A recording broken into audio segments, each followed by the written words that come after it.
Ngayong video, susuriin ko ang isang abandonadong lugar na iniwang walang bakas. Maggulo rito sa loob, sabi nila umalis sila dahil laso na ang hangin. 500 tao ang lumikas ngayong umaga dahil sa nakalalasong usok mula sa sunog sa planta ng pag-recycle ng plastic. Marami ang inilikas pero may ilan na di nabigyan ng babala. Tahimik na iniwan ang mga bahay matapos pumanaw ang may-ari.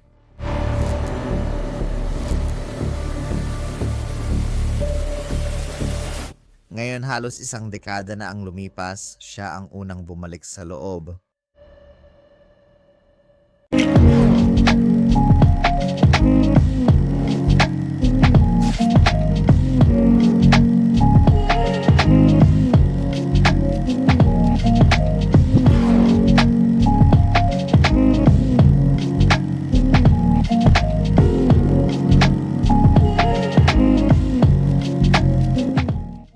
Hanggang 500 tao ang nananatiling lumikas mula sa kanilang mga tahanan ngayong umaga. Ito ay dahil sa nakalalasong usok mula sa sunog. Kahapon ito nagsimula. Inalis ang mga bumbero dahil may 1,000 galon na propane tank na maaaring sumabog ngayon. Magdadala ang Environmental Protection Agency ng bulldozer para mapatay ang apoy. Hindi lahat ng mga kapitbahayan ay kabilang sa opisyal na evacuation zone. Malawak ang panganib. Ng mga bahay na sinusuri ko sa video ay nasa labas ng danger zone. Technical, hindi sila sakop ng emergency order, ngunit maraming matatandang residente dito ang nagkaroon ng matinding problema sa paghinga matapos ang insidente. Ilan ay pumanaw nag-aalala sa kalusugan. Nagpasya ang mga pamilya na tulungan ang mahal sa buhay sa pag-empake at hindi na bumalik. 10 taon na, di pa rin nagbago ang mga bahay, mistulang na freeze sa oras. In-explore ko ang 3 sa mga bahay na iyon, bawat isa ay may sariling kwento, nagbabahagi ng mga personal na sandali mula sa mga buhay na matagal nang lumipas. Punong-puno ng alaala at lihim na kwento ang mga bahay na ito. Nandoon din ang ika-4 na lokasyon, pinakamalaki sa lahat. Hindi ito bahagi ng abandonadong kapitbahayan. In-explore ko ito isang araw bago isang lumang bahay sa bukid na posibleng ranch style na ari-arian. Sa garahe may mga lumang kotse na perpekto at di gumagalaw, parang di umusad ang panahon. Nakakakilabot ang sandaling iyon. Gusto ko lang banggitin na 60% sa inyo na nanonood ay hindi pa nakasubscribe. Kung nag-i-enjoy kayo sa mga video ko, pindutin nyo ang subscribe button, siguraduhin naka-on ang notifications at mag-enjoy sa panonood. Kakapasok ko lang sa loob ng kamanghamanghang abandonadong mansyon. Pagpasok pa lang makikita mo na agad ang maraming kakaibang bagay. Baka dekorasyon lang ito para sa Halloween. So natakot talaga ako doon. Akala ko tao siya nung una akong pumasok. Pero oo, meron siyang napakalaking sala at syempre kailangan meron kang fireplace, 'di ba? Ay, may iba pang mga nakakatakot na bagay dito na nakaagaw ng atensyon ko. May lobo, ulo ng kalabasa at heto ang isang mangkukulam. Grabe, parang totoong-totoo yan. Sobrang nakakatakot at nakakatakot din to. Gusto ko tong mga kalabasa.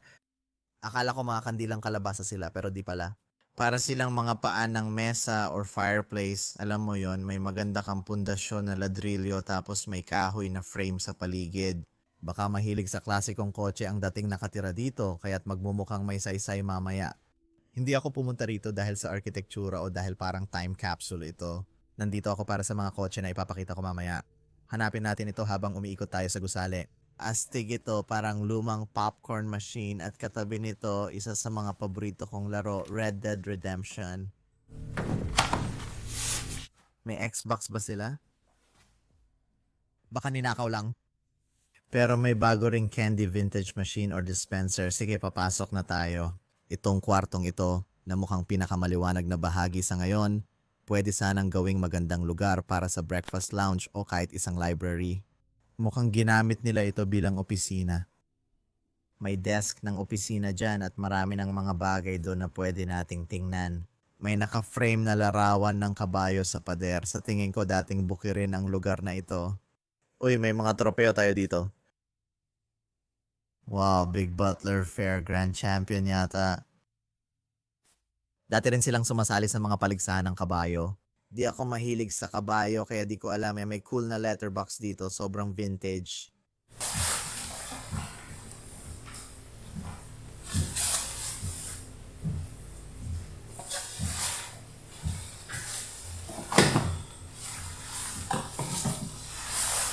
Grabe, mukhang may mga nagnakaw ng ilang gamit sa mga plate na to. Ito, meron pa rin siyang nakakabit nandyan pa. May mga letra pa.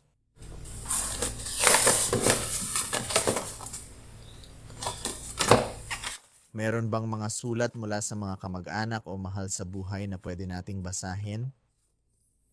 Isa itong happy birthday card. Nakita ko ang card na ito at napatawa. Sana natuwa ka rin. Tingnan natin kung paano nagdiriwang ng kaarawan ang mga pusa. Mag-enjoy sa pribadong oras. Mahilig ako sa pusa. Nakakatawang nilalang ang pusa. Meron pang iba. May isa pang birthday card.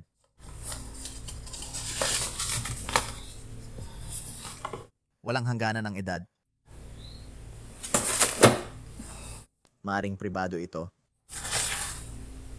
Mr. Angel, nakuha ko na ang resin na pinadala mo. Sa tingin ko, ang dating nakatira dito ay nagkaroon at nalampasan ang polio. Humihingi rin siya ng donasyon. Meron pa tayong mas maraming tropeo. Mukhang achiever talaga ang lalaki. Ito ay mula noong 1975. Ngayon, nakakainis kasi dati may pop collection dito. May kaibigan akong nag-explore dito last year at dati may collection sila ng Paw dito. Mukhang may kumuha na nun o baka nakatago lang dito pero sigurado akong ninakaw na yon. Kasi medyo mahalaga yon, may halaga talaga yon. At katabi lang ng mesa ay napakaraming libro. Nasa tingin ko, alam mo na, tama ako. Malamang ginamit din ang lugar na ito bilang maliit na aklatan. At meron pa tayong mas maraming tropeo doon sa itaas mula pa noong dekada 90.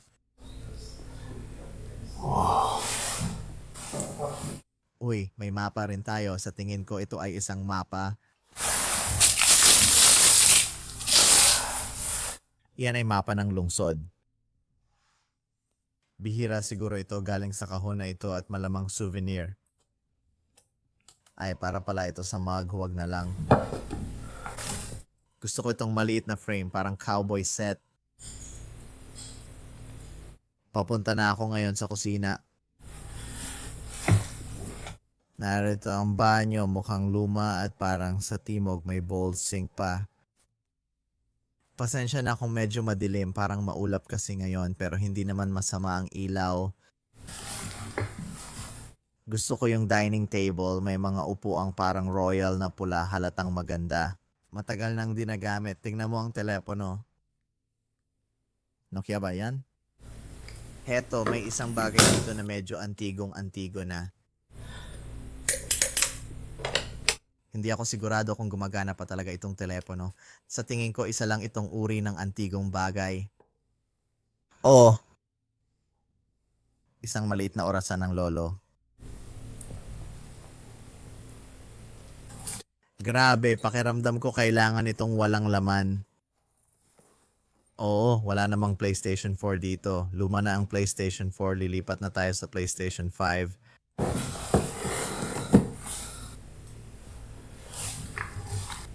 Nag-aalala ako pero sigurado akong luma na ito. Akala ko bago ito pero hindi pala. May mga dumi at alikabok sa ibabaw. Oh! Narito ang isang malaking cabinet sa kusina na pwede mong lagyan ng maraming gamit. Heto. May island na kasama ang kalan. Heto ang island, magagandang marble na counter na may malaking kalan at oven sa gitna nito. Lahat. Nasa loob pa ang kutsilyo. Heto ang lababo, medyo basic lang. Ay, ano ba yan? May kotse sa labas. Sino yon? Sige, sa itsura nito, flat ang gulong kaya tingin ko matagal na yang nandyan. May toaster tayo at isa pang microwave dito. Walang laman ang mga cabinet na ito. May tambak ng basura na nakakalat dito sa sulok. Sa tingin ko, papunta ito sa garahe na katabi ng laundry room. Amoy basa at mamasa-masang damit dito. Tingnan mo yan, may mga damit pa tayo dito. Sige, kailangan nating lumabas doon at tingnan ang mga sasakyan na yon. Sige, lahat tayo. Kakalabas ko lang ng mansion, pupunta na ako sa garahe. Grabe pare, ang Chevrolet pare. Ito yung 396 na version. Sa mga pinakamagandang kotse na nakita ko. Medyo mahal ang mga ganito. Talaga magkano? Kaya tiningnan ko at nakalagay doon kahit saan.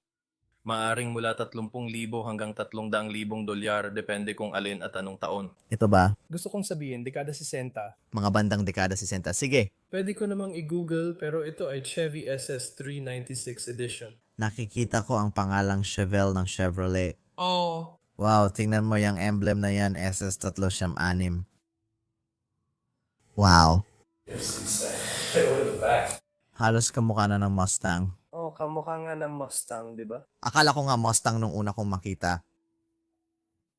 Kasi tingnan mo, ito talaga ang nakuha ng mga bumili. VIN number 1969, bro, 1969. 1969. Oh. Magandang taon yan. Wow, tingnan nyo ang mga upuan. Oo, maganda pa ang kondisyon ng upuan. Makikita mong premium edition siguro ito. Grabe, ngayon lang ako nakakita ng ganito.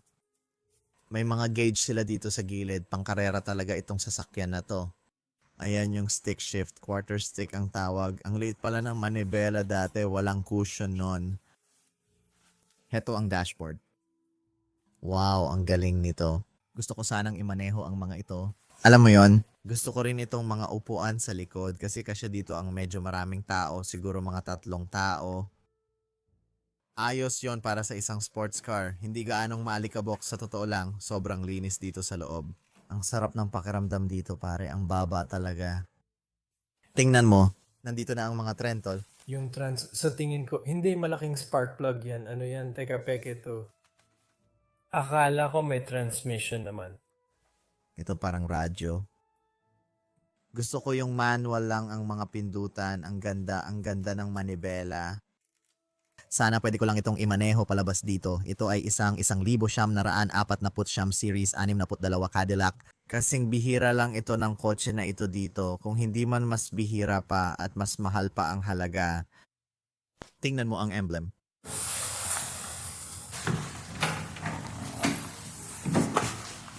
Wow, may maganda at malambot na padding. Komportableng upuan. Siguradong may naglilinis nito. Ano ba? Bakit gusto kong umalis dito?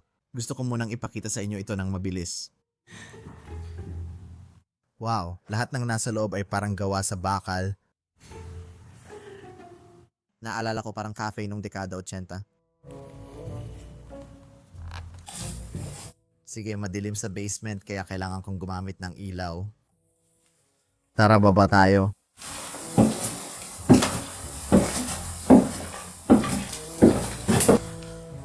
Marami silang mga gamit na nakaimbak dito. Walang kakaiba, parang gamit lang sa pagsasaka. Pinakintab na tile. Mukhang luma na talaga pero sobrang maalikabok. Sobrang maalikabok talaga lahat. Kaya naniniwala akong hindi nila ito ginalaw or inilipat na maganda naman. Patunay ito na inabandona na ang lugar. Maraming tools dito. Na puro sapot ng gagamba. Anong meron tayo dito? Oh, isa pang sasakyan. Pakapusa yan, Magnus. Hindi, nakita ko na to dati sa isa pang abandonadong lugar. Mukhang kotse ng Blue Brothers to. Baka Thunderbird ito. Bro, walang signal dito. Wala. I-check mo phone mo. Titingnan ko muna phone ko. Baka mag-google ko yung enzyme kasi hindi nabanggit pangalan nito. Ford Thunderbird ito. Ford Thunderbird. Tama ako. Oh, Binibenta dito mismo. 1964 na Thunderbird. 1958 hanggang 1960. Maaring tama ka. Isa itong klasikong kotse. Oo, gusto kong malaman kung magkano ang ito. Malamang na malaki rin ang halaga nito. Kung alam nyo mga kaibigan, mag-comment lang sa ibaba. Tara, silipin natin ang loob ng kotse. Maganda ang hawakan nito.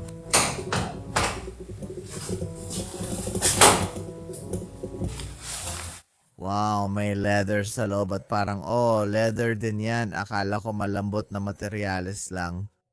Tingnan mo ang mga upuan.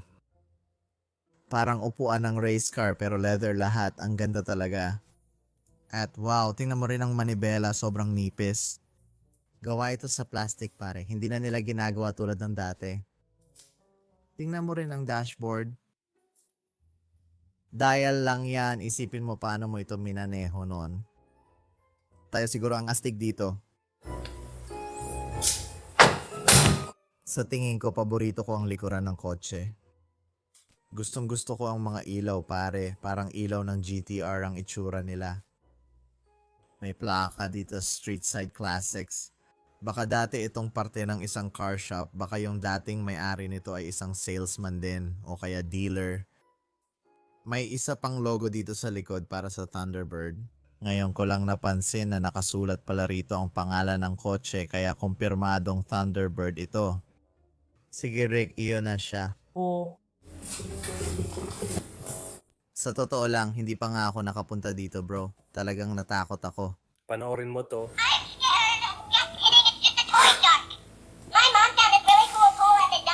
Nakakatakot yan bro. Para di ako makapaniwala na gumagana pa rin yan. Gumagana talaga. Di ko inasahan na tatagal ng ganun ang baterya niyan. Mahal pala to bro, galing Toys R Us. Tingnan mo resibo, $55 ang presyo. Bakit ito binili?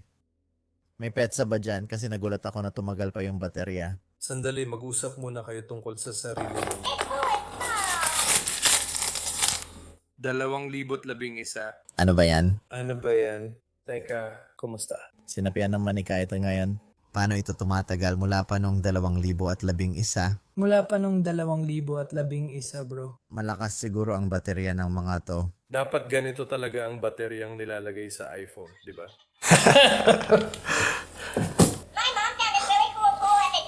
Apple? Tandaan niyo yan. Kaya sinabi ng lahat sa akin na siguraduhin kong makuhanan ito ng video. Para ito sa lahat ng mga babae na nanonood ngayon. Oh, doings. Sige, balik na lang tayo sa kwartong ito. Nasa garahe ka na ba? Hindi pa, wow. Magkakadikit pala ang mga kwarto at nasa gitna ang banyo. Maganda ang ayos nito. Ito na lang ang natira ang frame ng kama. Sapat na para sa queen size na kutsyon. Ano yon? May parang poster doon, Casablanca. May ilang gamit din dito sa aparador.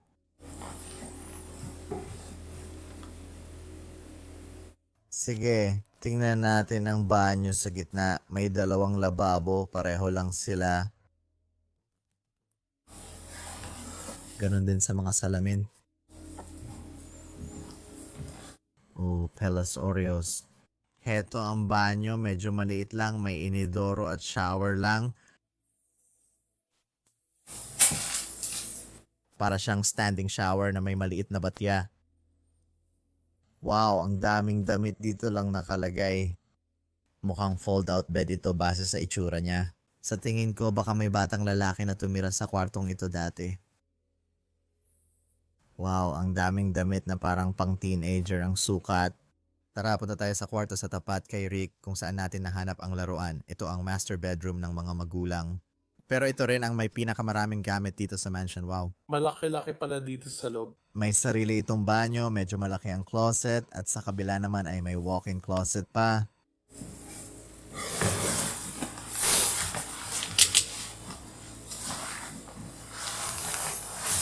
Ay, maganda itong banyo. Gusto ko. Yung birding wallpaper. May 2 lababo at isang bathtub. Nakakalungkot, walang tubig na umaagos, may malaking gagamba, ito ang standing shower. Nandito pa rin ang shampoo. Grabe, ang daming bagay dito, ang daming video games. Kompleto tayo ng buong collection ng Sims dito. Nakakalat lang sa sahig, ang wild talaga. Di ko pa nalaro ang Sims kahit kailan pero narinig kong maganda raw itong laro. Siguro dapat ko ring subukan. I-comment nyo kung dapat ko subukan. Mga damit lang ito. Kumot at mga unan at tuwalya na nakakalat sa paligid. Kahit isang squatter pwedeng tumira rito. Mukhang may hagdang paakyat pero sa tingin ko wala namang mga kwarto dito base sa mga drone shots na nakita ko. Sige, attic lang pala. Hindi ako sure kung attic nga ito o di pa tapos ang second floor. Pero wala namang laman dito. Wala namang saysay na mag-ikot-ikot pa. Pagkatapos naming maghapong mag-ikot sa mansyon at madiskubre ang mga kamangha-manghang klasikong kotse, nagpasya na kaming tapusin ang gabi. Pero kinabukasan ng umaga nang hindi inaasahan, may natuklasan kaming mas nakakagulat.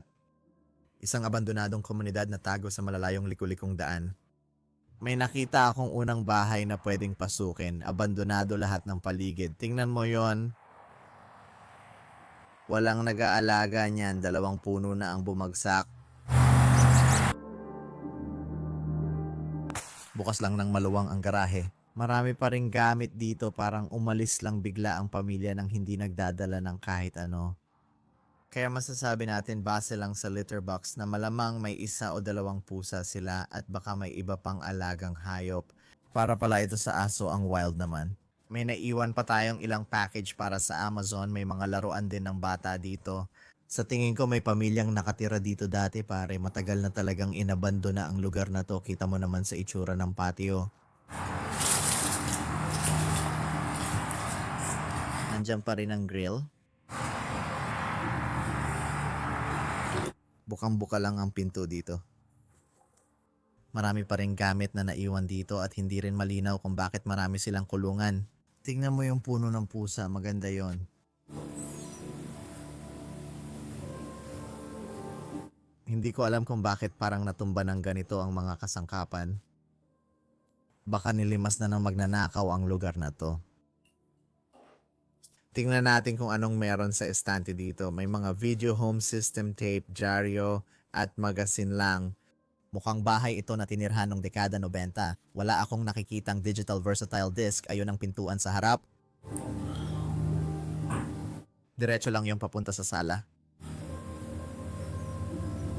Narito ang ilang mga album. Sa di ko alam na dahilan, walang laman ang mga ito, baka may kumuha ng mga CD. Mukhang isa pa itong garahe o kaya isa pang pintuan sa gilid. Bukas din yung pintuan na yon. Malaki-laki ang kusina. Oh, parang may naghalongkat lang talaga sa mga drawer at cabinet. Karamihan dito parang bukas lang. May mga gamit pa rin kami sa cabinet na to. May mga delata pa nga dyan. Ano yan? Mais, beans at patatas. Mukhang bawat kwarto ay may parehong wallpaper pero iba-iba ang kulay. Pula sa kusina, asul naman sa sala. Oh, halata namang matagal nang walang nakatira dito dahil meron pa rin ganitong telepono. Patay na. Sige, ano ba itong nakita ko? Sa tingin ko parang maliit na aklatan itong bahagi ng bahay. Ang daming libro sa estante dyan at ang dami rin sa sahig. Marami rin sa mga kahon na ito talagang sinubukang ayusin at iligpit ng maayos. Umiikot ito at diretso sa hagdang paakyat sa 2 palapag. Sa totoo lang, ito talaga ang pangunahing pasukan dahil katabi lang ito ng hagdan at kadalasan ganun ang mga pangunahing pasukan. Wow, nandun lang ang Christmas tree at nandyan pa rin lahat ng palamuti nito. Baka iniwan ang lugar na ito nung panahon ng Pasko. Kaya hindi ako makapagbukas ng ilaw dito kasi andyan lang ang kapitbahay sa tabi. Kita mo yung kotse nila. Ayokong makita nila ako. Ito ang master bedroom dati. Dito rin siguro tumatambay ang mga pusa at may malaking standard na television dito nun. May banyo na nakakabit dito, isa pang litter box, kaya parang 3 ang pusa nila. Medyo nakakabaliw yon. Maganda itong banyo, pwede kang maligo dito na may bathtub at may standing shower din dito. Astig, di ba? Kaya mabilis akong tumingin-tingin dito, halos magulo lahat ng gamit dito sa loob. Parang may naghalongkat talaga dito, baka may nang loot. Yun ang iniisip ko. Wala akong nakikitang mahahalagang bagay na naiwan dito, puro kalat lang.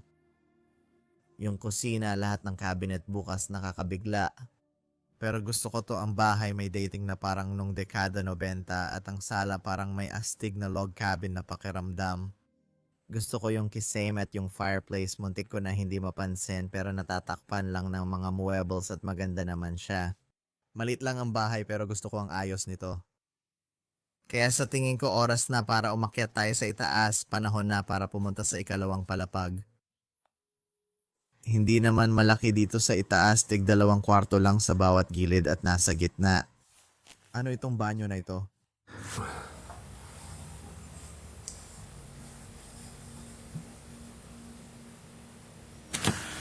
Kita mo talagang para sa bata ang kwarto na ito. Mas marami pang dekorasyon ng Pasko. Meron pa dito sa maliit na aparador na ito. Oh, nahanap ko na yung pambalot para dito. Nahanap ko na yung pambalot ng Pasko. Itong maliit na banyo na ito ay may malaking walk-in closet. May mga nakasabit pa ring damit base sa nakikita ko. Siguradong mga damit ito para sa isang matanda tulad ng lola o lolo. Grabe, ano kayang pet ng batang to? Paano kung tarantula pala yan?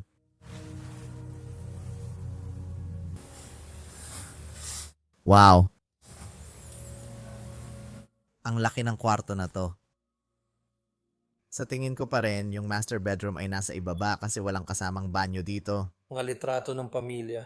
Ayos pare, tingnan natin ang mga litrato ng pamilya. May itim at puti, meron ding may kulay. Nakakabaliw kasi yun lang ang natitirang mga litrato ng pamilya na nakikita ko sa bahay na to. Ito lang talaga ang nakita mo, ano? Yun lang. Malamang mga anak nila to pero oo, hula ko pamilya sila mula nung dekada 90 na tumira dito. Wow, may natira pang pagkain ng hayop sa kulungan na yan. Yung mga kulungan na yan malamang para talaga sa mga ibon. Tingnan mo, may mga dekorasyon pa ng Pasko na patunay na iniwan ang lugar na ito nung Kapaskuhan.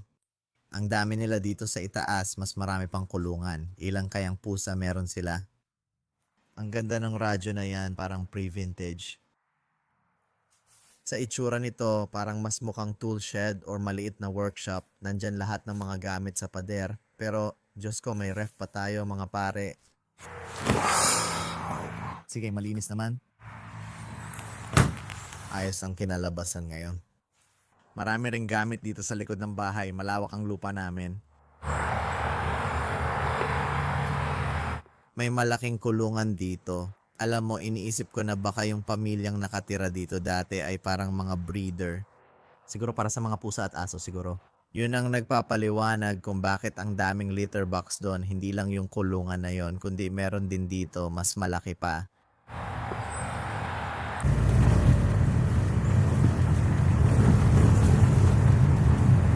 Tinitingnan lang namin ang bahay na ito. Medyo malaki ang bahay. Marami silang bakanting lupa. Sa itsura pa lang, halatang inabandona na ito at naamoy ko pa ang baho ng pagkaabandona. Kung urban explorer ka, kabisado mo ang amoy ng alikabok, amag at mga baging sa paligid. Ngayon, isusuot ko ito para hindi malanghap ang alikabok. Nakakatakot talaga ang bahay na ito, pare.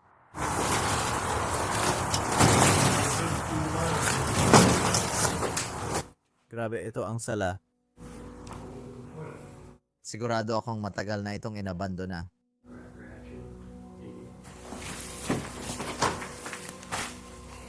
Kaya paikot ito at ito ang kusina.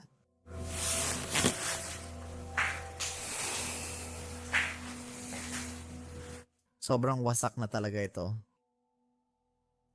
Hindi ba gamit yan para sa pabo? Ang baho talaga ng amoy. Gusto ko yung maliit na nutcracker dyan. Anong nangyari dito? So guys, sigurado ako na hindi ito nakaharang sa hallway na yon. Sinusuri pa nga namin ang lugar na to kahapon at doon namin nalaman na ito ang tama. Narito ang may-ari ng property. Oh, kailangan nating takpan ang damit na yan. Dick Palmer? Dick Palmer. Oh, hindi ko maalala na sumiksik ako dito. Grabe, ang daming itim na amag. Wala namang nakakakuha ng interes ko eh. Sa tapat ay may banyo, tingin ko dito sa baba ay opisina, maraming gamit sa mga kahon. Pakiramdam ko may nakatira ditong squatter. May maliit na kama na nakalagay dyan, aakyat na ako sa itaas.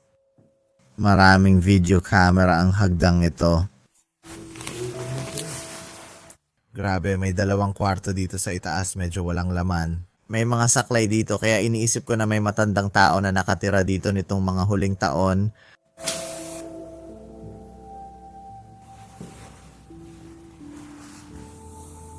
Nag-aalala ako sa sahig. Ayokong lumakad pa kasi may mga litrato doon na mukhang bumabagsak na yung parte na yon.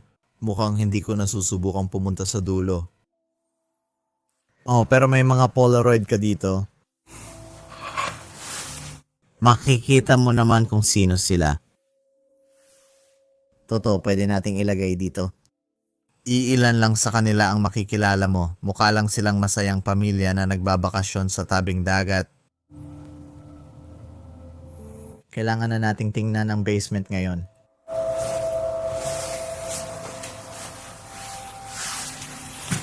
Sigurado akong hindi matibay ang mga ito.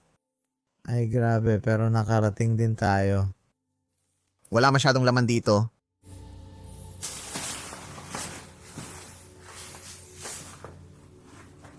May mga bagay pa sa mga garapon na naiwan. Ay, ang kadiri niyan. Nagtataka ako kung ano ang itinago nila dito.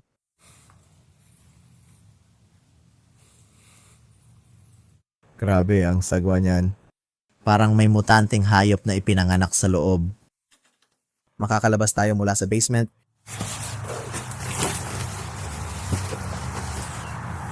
Na diretso pabalik sa kusina at papunta naman sa garahe.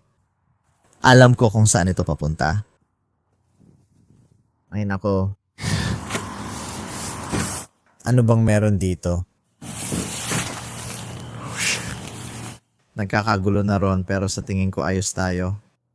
Ay ang astig niyan. Siguro ito na ang pinaka-astig dito. Parang kabayong duyan. Mukhang luma na talaga. Yung maliit na aklatan siguro ginagamit nila hanggang dito. Bakit? Kaya may mga libro sa sahig. Kaya dumiretso na lang kami dito sa bahay na to. Ang daming basura kahit saan. Hindi ko pa nakita na parang may nagtapon ng ganito karaming gamit mula sa bahay. Ito ang harapang bakuran. Sa palagay ko wasak ang lugar na ito. Marami rin sa mga inabando ng bahay na to ay malamang nasira ng mga natural na bagyo, buhawi o mga hurricane. Alam ko ring nangyayari yun dito. Sana bukas ang pinto. Uy, tingnan mo yung namaskar parang galing pa ng dekada 70. Sa tingin ko, andito na si Rick. Hello, andito na si Rick. Sa tingin ko, mahilig mag-ipon ng gamit ang dating nakatira rito. Parang pati dito magulo rin. Mukhang sala ito. May mga bota at maraming laruan ng bata. Para sa mga bata, tingin ko ito ang anak nilang lalaki or baka siya lang ang nag-iisang anak na lalaki rito. Ang pangalan niya ay Leonardo. Mukhang Kastila o Italiano. Nagsimula ito noong 2014. May nakita akong liham na Kastila kaya iniisip kong Kastila ang dating nakatira rito. Ayan, nandyan. Naiisip ko kung ano na kaya ang ginagawa ng pamilya ngayon, nasaan na sila, bakit kaya nila iniwan ang lugar na ito. Maraming pambalot ng Pasko, iniwan din kaya ang bahay na ito nung Pasko. Nako, isa na namang refrigerator. Sana hindi ito ganon kasama, sige na. Ay, ang lagkit ng hawakan, ang kadiri parang kumakalat lang. Grabe, may butas sa kisame dito, yun ang kusina. Nandito sa baba ang mga kwarto. Tingnan mo, sabi dito, kumatok bago pumasok maliban kung papayagan. Mukhang kwarto ito ng mga bata, baka madami silang anak na lalaki. May butas din sa kisame dito.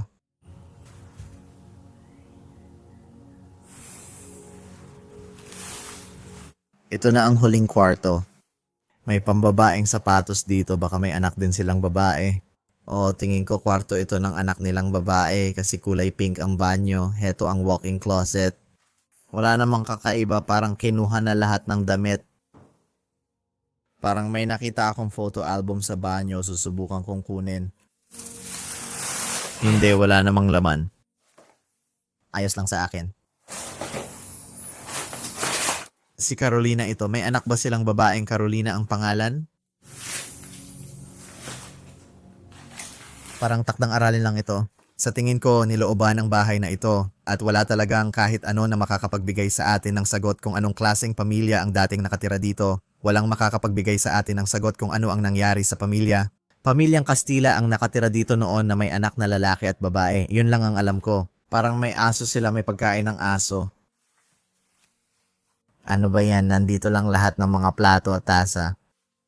May nangyaring kakaiba siguro kasi sino ba ang basta-basta na lang aalis at iiwan lahat ng gamit nila sa bahay kung walang masamang nangyari. Alam mo, hindi ko na kayang bumaba pa doon. Hanggang dito na lang siguro ako. Nakakita ako ng kalendaryong 2016 baka dito iniwan ang lugar na to. Kailangan ko ring buksan ang Predator na to. Ay putik, ay gago. May isa pang kalendaryo dito. Nakalagay dito Disyembre 2017. Siguro ito ang panahong iniwan ang lugar na to. Kaya pala may ilang palamuti ng Pasko dito. Sige, maglakad tayo papuntang likod bahay mula rito. Naalala mo ba na hindi tayo makatawid sa hallway kanina? Sa tingin ko, ito na yung kwarto. Basag lang yung mga pinto, parang sala ito.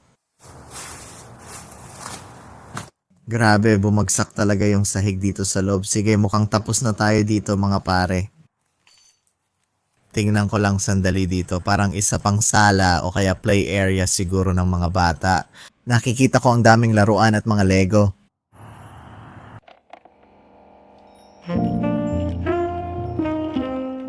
Salamat sa panonood. Kung nagustuhan ninyo, mag-subscribe at i-on ang notification bell.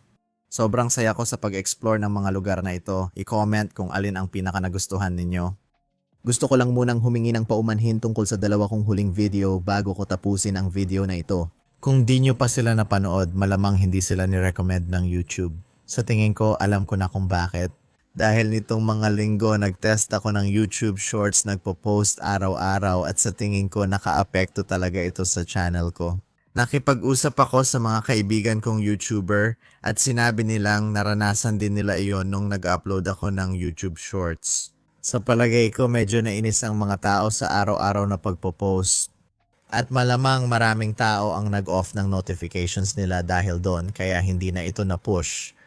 Yung mga mahahaba kong video na mga video ko na in-upload ko nitong mga nakaraang linggo tungkol sa serye ng Fukushima.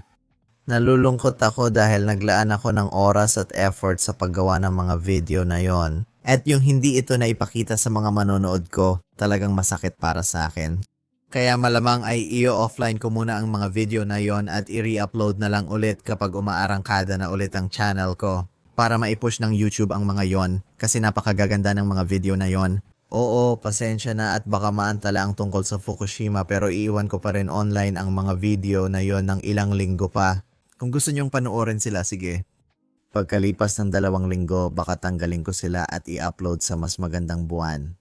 Dahil naantala ang Fukushima series, magpapatuloy ako sa pag-upload ng mga exploration na video.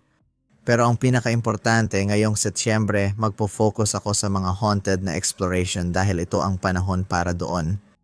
Paparating na ang Halloween at alam kong gustong-gusto nyo yon at hindi pa talaga ako naglalabas ng kahit anong haunted exploration na content. Kaya ayan, mabilis na update lang tungkol sa plano ko sa channel sa mga susunod na buwan. May mga magagandang video akong paparating na siguradong magugustuhan nyo. Hanggang sa susunod, mahal ko kayo. Maraming salamat sa suporta at magkikita tayo sa susunod na adventure. Mahal ko kayo.